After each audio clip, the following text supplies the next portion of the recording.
అందరికీ నమస్కారం. Welcome back. ఈరోజు మన దగ్గర రాజేష్ అప్సాని గారు ఉన్నారు. నమస్కారం సార్. నమస్కారం. సార్, అధికారంలోకి వచ్చిన తర్వాత జగన్ గారు మొట్టమొదటిగా చేసింది కరకట్ట మీద ఆ, ఇవి బిల్డింగ్ ఉండకూడదు కదమ్మా అని చెప్పేసి ప్రజావేదికను కూల్చేశారు. ఇప్పుడు కూడా ఆల్మోస్ట్ 8 నెలలు అయినా కూడా ఇంకా ఈ విధ్వంసం జరుగుతూనే ఉంది. నందమూరి బాలకృష్ణ గారు ఎంపీ లాడ్స్ నిధులతో రోడ్డు వేపిస్తే ఆ రోడ్డు మీరెలా వేస్తారు అని చెప్పేసి, అంటే ఆయన ఎమ్మెల్యే తీసుకుంది ఎంపీ నిధులతో, గవర్నమెంట్ వేసినట్టుగా సార్ అది. దాన్ని కూడా సహించలేక దాన్ని కూడా ఇంకా కూలుస్తున్నారంటే, రోడ్డు తవ్వేస్తున్నారంటే ఇంక ఏమని చెప్పారు సార్. ఇది కూడా ఎస్సీ కాలనీలో, ఎస్సీల నియోజకవర్గంలో ఉన్న అమరావతిని కూల్చేశారు. ఇప్పుడు ఎస్సీ కాలనీలో ఉన్న రోడ్లు కూడా తవ్వేస్తున్నారు. ఇంకేంటి సార్, ఇంకా మారరా ఇంకా? అంటే అప్పుడంటే ఎవరు చేశారు, ముఖ్యమంత్రి గారు చేశారు అనుకోవచ్చు. ఆఖరి కార్యకర్తలు కూడా అంత దరిద్రంగా ఉంటారు అసలు. మీ స్పందన తెలియజేయండి సార్ దీని మీద. ఇప్పుడు సహజంగా ఒక కొత్త ప్రభుత్వం ఏర్పడింది అని అంటే ఆ ప్రభుత్వం నుంచి ప్రజలు ఏం ఆశిస్తారు అని అంటే ఆ ప్రభుత్వం నిర్మాణాత్మకంగా ఏదైనా ఒక కొత్త పథకాన్ని ప్రారంభిస్తుంది, ఒక కొత్త ప్రాజెక్ట్ అనౌన్స్ చేస్తుంది, ఒక కొత్త నిర్మాణాన్ని సంకల్పిస్తుంది అని చెప్పని సహజంగా ఆశిస్తారు. అంటే ఒక శుభప్రదమైన అడుగుతోటి పరిపాలన మొదలవ్వాలి అని చెప్పని కోరుకుంటారు. జగన్మోహన్ రెడ్డి గారి ప్రభుత్వం శుభపరమైన అడుగు కన్నా కూడా విధ్వంసకరమైన అడుగులతోటి తన పరిపాలన మొదలుపెట్టింది. మీరు ఇందాక ప్రస్తావించినట్టుగానే 8 కోట్ల రూపాయల ప్రజాధనంతో నిర్మాణం చేసిన ప్రజావేదికను కూల్చివేయడం ద్వారా, పవర్ పర్చేసింగ్ అగ్రిమెంట్ను రద్దు చేయడం ద్వారా, అన్నా క్యాంటీన్ రద్దు చేయడం ద్వారా, ఇసుక పాలసీని రద్దు చేయడం ద్వారా ప్రభుత్వ వైఖరి ఎలా ఉండబోతుంది అనే అంశాన్ని చాలా స్పష్టంగా రాష్ట్రానికి, దేశానికి పరిచయం చేశారు. ఇది కన్స్ట్రక్టివ్ గవర్నమెంట్ కాదు, ఇది మోర్ డిస్ట్రక్టివ్ గవర్నమెంట్ అని చెప్పని తనకి తాను ప్రపంచానికి పరిచయం చేసుకున్నారు జగన్మోహన్ రెడ్డి గారు.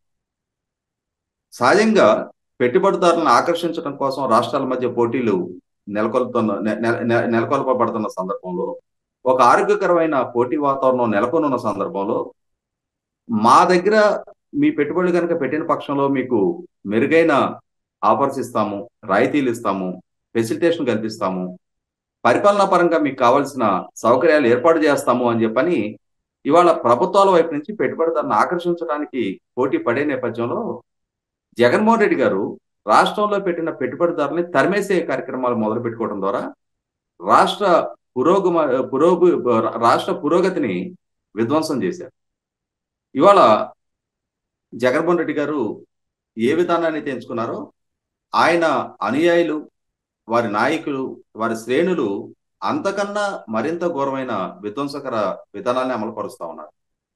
మీరు ఇందాక ప్రస్తావించిన హిందూపూర్ నియోజకవర్గంలో ఒక దళిత వాడకి సంబంధించి ఎమ్మెల్యేగా ఉన్న బాలకృష్ణ గారు గతంలో అక్కడ పర్యటించిన సందర్భంగా వారు గ్రామస్తులు ఎమ్మెల్యే గారిని, మా ఊర్లో డ్రైనేజీ సమస్య ఉంది, కాస్త మీరు దాన్ని బాధ్యతగా పట్టించుకొని దాన్ని ఆ సమస్యను క్లియర్ చేయమని చెప్పని అభ్యర్థించిన నేపథ్యంలో ఎమ్మెల్యే గారు విజయవాడ ఎంపీ కేసీఆర్ నాని గారిని రిక్వెస్ట్ చేసిన మీదట కేసీఆర్ నాని గారు 25 లక్షల రూపాయలు ఎంపీ లాడ్స్ అంటారు, ఎంపీ అభివృద్ధి నియోజకవర్గ అభివృద్ధి నిధుల్ని ఇవ్వడం జరిగింది.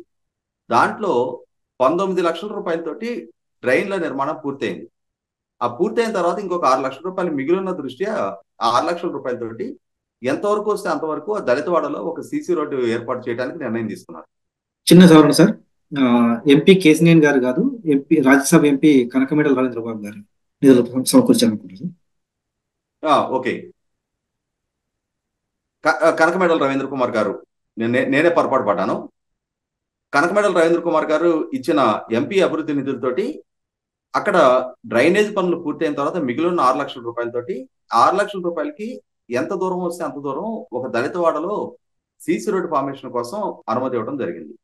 ఆ అనుమతి ఇచ్చిన దృష్ట్యానే కాంట్రాక్టర్ సీసీ రోడ్డు ఫార్మేషన్ కోసం నిర్ణయం తీసుకున్నప్పుడు ఆ రోడ్డు పనులు మొదలుపెట్టిన తర్వాత అక్కడ స్థానిక వైసీపీ నాయకులు వచ్చి, మా అనుమతి లేకుండా నువ్వెట్లా రోడ్డు వేస్తావు, ఈ రోడ్డు దీన్ని కొనసాగించిన పక్షంలో నీ మీద కేసు పెడతాము, చర్యలు తీసుకుంటాము అని చెప్పని బెదిరించిన నేపథ్యంలో కాంట్రాక్టరు అప్పటికి 10 మీటర్ల సీసీ రోడ్డు ఫార్మేషన్ అయింది. అంటే సహజంగా వీళ్ళకి చేతనైతే వీళ్ళు ఆ రోడ్ ఫార్మేషన్స్ చేపియాలి ప్రభుత్వం అయిపోయింది.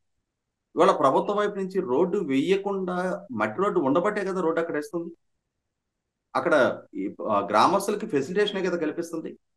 గమనించుకుంటే గత ప్రభుత్వ హయాంలో Nara Lokesh Panchayati Raj and rural development minister గా ఉన్న రోజుల్లో, ఆ రోజుల్లో NREGC plus SC supply matching grants తోటి 25,000 కిలోమీటర్ల సీసీ రోడ్ ఫార్మేషన్ జరిగింది. ఆ రోజుల్లో దాదాపుగా ప్రతి గ్రామంలో కూడా వీలైనంత వరకు శాచురేషన్ మోడ్ లో సీసీ రోడ్ ఫార్మేషన్స్ పూర్తి చేశారు. అప్పటికి ఇంకా కొద్ది గొప్ప గ్రామాల్లో కొన్ని రోడ్లు మిగిలిన నేపథ్యంలో ఈ ప్రభుత్వ హయాంలో వాటిని పూర్తి చేస్తారు, వాటి పక్కన డ్రైన్ నిర్మాణం జరుగుతుంది అని చెప్పి ఆశించారు. కానీ ఈ ప్రభుత్వం అధికారంలోకి వచ్చిన తర్వాత ఇప్పటి వరకు సీసీ రోడ్ ఫార్మేషన్స్ కాదు, అసలు పంచాయతీలకు సంబంధించిన నిధులనే స్వాహా చేసేస్తున్న నేపథ్యంలో ఇవాళ అభివృద్ధి పనులు చేపట్టడానికి స్థానిక సంస్థల దగ్గర రూపాయి వెసులుబాటు లేని పరిస్థితి అయిపోయింది. ఇటువంటి నేపథ్యంలోనే అక్కడ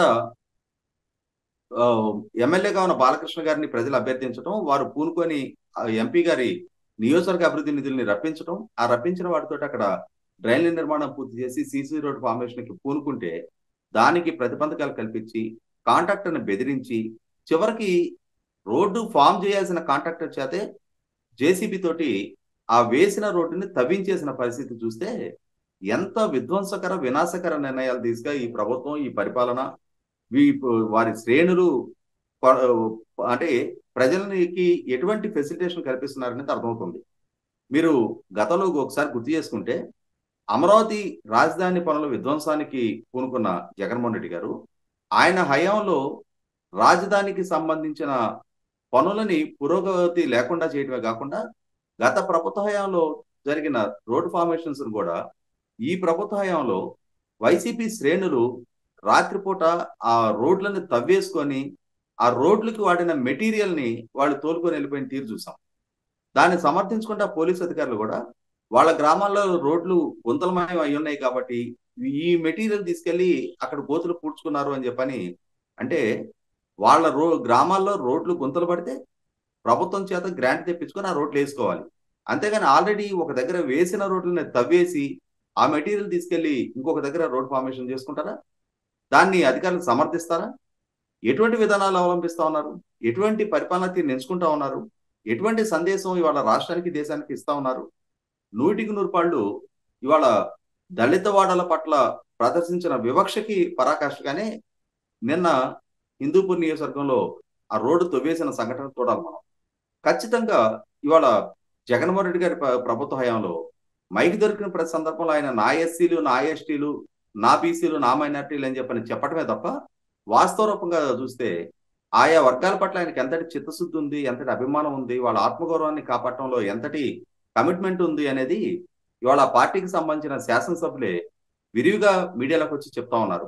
జగన్మోహన్ రెడ్డి గారి పార్టీలో దళితుల పట్ల వివక్ష ప్రదర్శిస్తున్నారు, వారి భావ ప్రకటనకి స్వేచ్ఛకి కూడా అనుమతి లేదు, వారు సెకండ్ గ్రేడ్ సిటిజన్స్ గా పరిగణించబడుతున్నారు, వారి నియోజకవర్గాల్లో జగన్మోహన్ రెడ్డి గారి వర్గీయులు ఆధిపత్య ధోరణి ప్రదర్శిస్తా ఉన్నారు, ప్రకృతి వనరులు లూటీకి పాల్పడతా ఉన్నారు, అవినీతి అరాచకాలు ఆక్రమణకు పాల్పడతా ఉన్నారు, వారు చేస్తున్న తప్పులు దళిత ఎమ్మెల్యేల మీద నెట్టి వీళ్ల పట్ల ప్రజా వ్యతిరేకత పెరిగినట్టుగా చిత్రీకరిస్తున్నారు అని చెప్పని ఇప్పటికీ ఎంఎస్ బాబు గారు, తర్వాత ఆదిమూలం గారు, ఆర్థర్ గారు, ఎలిజా గారు, జొన్నలగడ్డ పద్మావతి గారు, రక్షణ నిధి గారు లాంటి దళిత ఎమ్మెల్యేలు, అదే సందర్భంలో పార్థసారథి గారు, జంగా కృష్ణమూర్తి గారు లాంటి బీసీ ప్రజాప్రతినిధులు, వీళ్ళందరూ ఇవాళ మీడియాలోకి వచ్చి మాట్లాడుతున్న తీరు చూస్తేనే జగన్మోహన్ రెడ్డి గారి పరిపాలనా తీరు, పార్టీలో ఆయన ఆయా వర్గాలకు ఇస్తున్న విలువ, పాటిస్తున్న సామాజిక న్యాయం, ఇవన్నీ కూడా చాలా స్పష్టంగా తెలుస్తా ఉన్నాయి. 100కి 100 పాళ్ళు ఆక్షేపణీయం. ఇవాళ రోడ్లు తవ్వటం, నిర్మాణాలను కూలగొట్టడం, ప్రజాధనాన్ని దుర్వినియోగం చేయడం అంటే జగన్మోహన్ రెడ్డి గారికి చాలా వెన్నతో పెట్టిన విద్యలాగా తయారైపోయింది. ఆయన ఏ విధానాన్ని అయితే అనుసరిస్తా వచ్చారో అదే పోకడని, అదే వైఖరిని వాళ్ళ శ్రేణులు కూడా కొనసాగిస్తా ఉన్నాయి. కాబట్టి ఇవాళ హిందూపూర్ నియోజకవర్గంలో మరొక్కసారి వారి నైజాన్ని బయటపెట్టుకొని మరొక రోడ్డును తవ్వేయటం ద్వారా ఇది 100కి 100 పాళ్ళు విధ్వంసకర ప్రభుత్వమే తప్ప నిర్మాణాత్మక ప్రభుత్వం కాదు అని చెప్పని వాళ్ళకు వాళ్లే రుజువు చేసుకున్నారు. ధన్యవాదాలు సార్. మరి వీళ్ళ మీద క్రిమినల్ కేసులు కూడా నమోదు చేయడానికి ఆస్కారం లేదు. ఎందుకంటే ఎవరైతే కాంట్రాక్టర్ వేశారో రోడ్డు అతని దగ్గరే చేపించారు. మరి ఇంకా ఇలా ప్రభుత్వ ధనాన్ని ఇంత దుర్వినియోగం చేస్తే ఎలా సార్? వాళ్ళు వెయ్యరు, ఇంకొకరు వేస్తే ఏదో ఇన్ఫ్లుయెన్స్ తో బాలకృష్ణ గారు ఎంపీని అడిగేసి ఆ నిధులు తీసుకొచ్చి వేస్తే, అంటే ఇప్పుడు కేంద్ర ప్రభుత్వం అయినా దీని మీద కలిసి చేసుకోవచ్చు కదా సార్?